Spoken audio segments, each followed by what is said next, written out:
Hey everyone, happy Monday. Welcome to another edition of What's for Dinner. Hope you're all doing well on this fine Monday afternoon. It's about 10 minutes after 4 our time. Hi. What do we have going on today, Teresa? Well, we have ribeyes. Yum, ribeyes and fillets. But I had you do a fillet for me because I don't like the ribeye from this place. Yeah, so over here, this is what she's talking about. The smaller cuts are the fillets. So we've got some of those with lots of butter going on and some Redmond salt and Jane's Crazy mix-ups. They'll change the position so you can see the Jane's Crazy. Yep. Okay. And Teresa likes hers a little more on the rare side. I grilled these today on the barbecue, the charcoal grill. Sometimes I do them in a pan and bake them on a propane grill, but not today. What else do we have going on? Then I had some rosette dough left over from Friday's pizza. Yes. So I just put some in, and two I put Jane's Crazy because we're going to have some of these for dessert.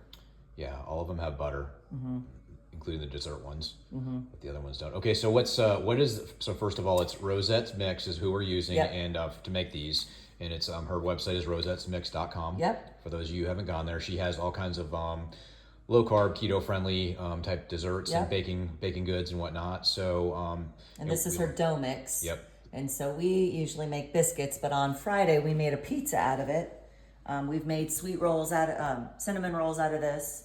She has chocolate chip cookies, which I really jonesed for in the pantry on Friday, but we didn't have any. Lots of seasonal stuff. Yeah, pumpkin stuff. Yeah, pumpkin spice stuff for Christmas time. Fall. Fall, yeah, sorry. And then what else have we had there? I've made pumpkin cake strudel. She has recipes. I mean, it's a lot, she has a lot of stuff. Go to her website, check it out. Yep, for sure. And then I made eggs, of course, and these are farm fresh. That's why they're so big and orange. Yeah. Delicious. And then we had cauliflower yesterday for dinner with the kids, and so I just warmed that up. So this is cauliflower mash, and those of you who have been following us know very well what this is, but what can you talk about it real quick? Yeah, so I had a large head of cauliflower from Sam's, and then I cut it up and I boil it. While that's boiling, I melt 2 blocks of cream cheese in the microwave in the pan I'm going to cook it in, and then I strain the cauliflower and I mash it, and then add it to the blocks of cream cheese, and then I add some spoonfuls of sour cream, and then shredded cheese, and then mix it up, and then I layer it with onions and more shredded cheese, and if I'm going somewhere fancy, bacon, I crumble bacon, and then bake it again to your liking. So yesterday it was cold. I made it I made it Saturday. So on Sunday, I had to let it cook for like 45 minutes to get it all warm. So just cook it to your liking. Yeah, you did all the preparation on Saturday night for our Sunday dinner. So we did that along with the corned beef in the crock pot. Yep. And then, of course, air fried bacon, which is fantastic. So yummy. So super excited about that. Yep. All right. Well, that looks good. What else? I guess I have to ask you a question first. Yeah. Will any of this food we made tonight, will any of this cause our sugar or our insulin to spike? It will not. You have to add carbohydrates to make your sugar jump. Unless you're a type 1 diabetic, you can get a little more glucose spike from protein. And there's everything is a bell curve. Most of us, we don't have to do anything fancy. There's some of you out here that might convert a little bit of protein to extra glucose.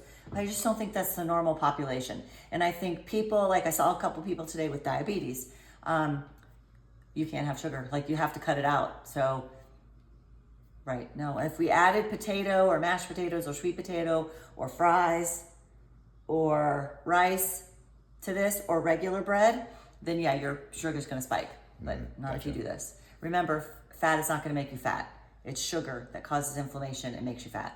Yep. So the whole process is to reduce the amount of insulin or reduce the insulin in the blood, which means you have to reduce carbohydrates and or glucose or sugar. Yep. And then by doing that, we clear the way for your body to tap into its fat stores, which we all have a little extra of that. A little here, a little there.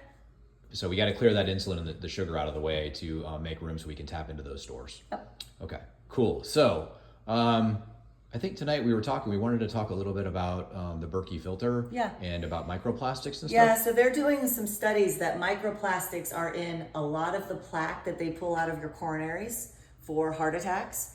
And if you think about it, everything we do is plastic. So bottled waters. I mean, remember us kids from the 80s used to leave the house with no water?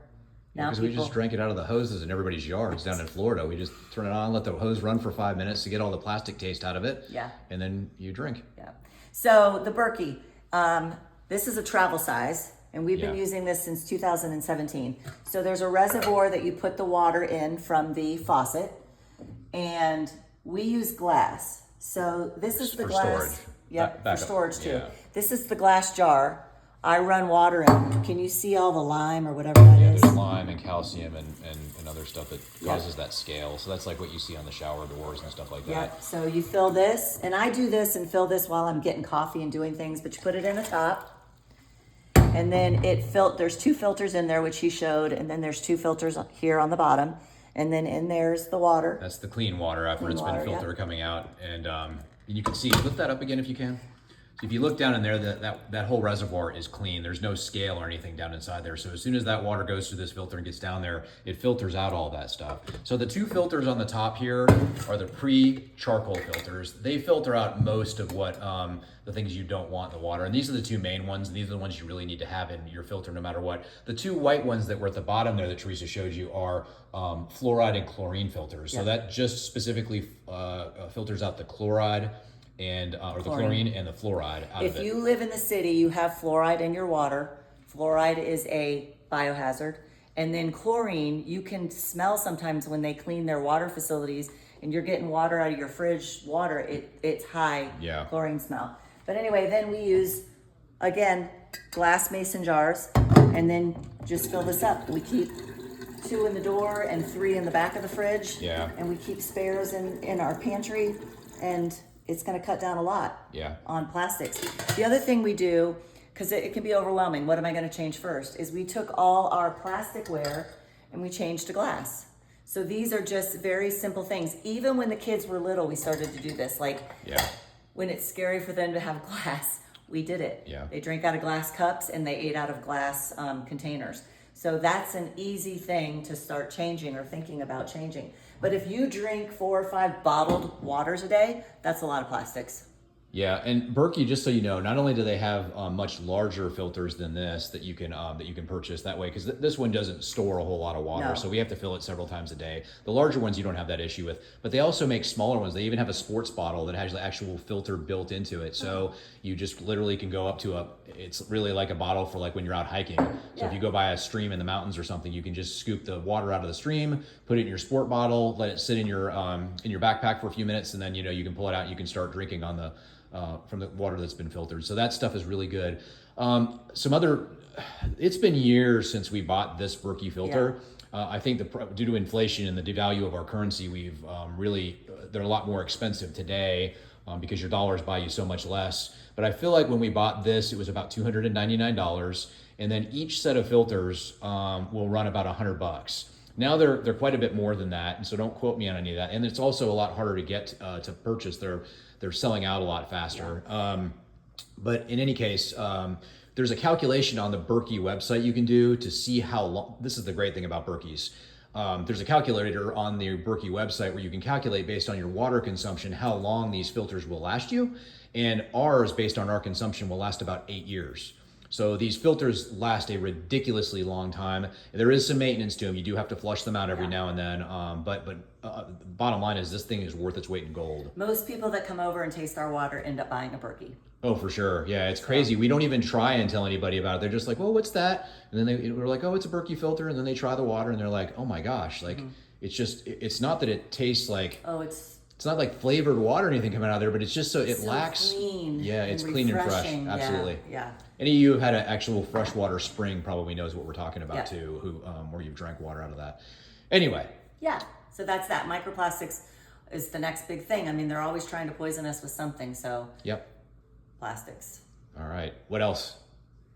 I don't know. We love you guys, and we know it's hard. And I just saw a patient today, a husband of my female patient, and he's overwhelmed. I'm sure he's overwhelmed, but start somewhere. I told him, you're lucky she already makes the food I want you to eat, and she's the person that would be sabotaging you, and she's not going to. So that's the hardest part, getting started. They think we're giving misinformation by giving this information, but there's so much misinformation. Like another patient I saw today, she's trying to get her parents to eat. She's 61, been doing carnivore for almost 2 years, a year and a half, trying to get her parents to eat that way. Her mom's like, I have to have my oatmeal to clean out my coronaries, my cholesterol. Yeah. It's been so much misinformation, and it's been going on for so long. It's probably, I mean, apart from powdered butt syndrome, I didn't coin that term. That's a Ken Berry's term. So if you're trying to teach your parents, if anybody in your life has changed your diaper and powdered your butt before, they don't listen to what you say. Anyway, in any case, it's a lot tougher with the older folks. Yeah, to get and I don't want you to freak out. Like, no, I got to go buy a Berkey and I can't eat off plastics. But just keep it in mind. It's things to change. All those glassware, you can buy them anywhere, but those are Pampered Chef. And someone was having a party and I just started ordering some. So we keep everything in containers and glass, so in the fridge. Change doesn't happen overnight. No. Just slow and steady progress, guys. Get started and then just make I've said it before, just the small victories, tuck those under your belt, and the small ones turn into big ones, and the next thing you know, it's downhill. It's not uphill. So.